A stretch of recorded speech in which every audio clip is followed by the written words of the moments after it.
मैं क्या कह सकता हूँ, सारी दुनिया उनको जानती है।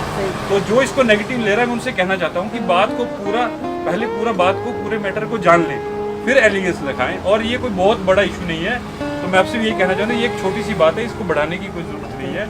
और हिज होलीनेस जो है वो सबके लिए एक अच्छी गाइडलाइन दे रहे हैं, आज से नहीं बहुत सालों से।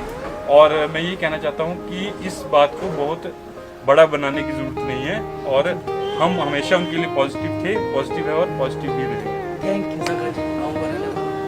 मैंने सुना कि दलाई लामा को वैसे एलिगेशन लगा जा रहे हैं, कुछ नहीं है। दलाई लामा ने उनको प्यार किया, कोई बुरा बात, क्योंकि दलाई लामा हर बच्चे को बहुत प्यार करता है। मैं भी, मेरे को भी याद है कि छोटा सा हम जब जाते थे उस टाइम बहुत गले लगता था बच्चे को। इन चीज़ को मत बढ़ाओ गुरु जी का, कोई गुरु जी जैसा कोई गुरु मिलना नहीं हमारे लिए तो सब कुछ है धर्मशाला।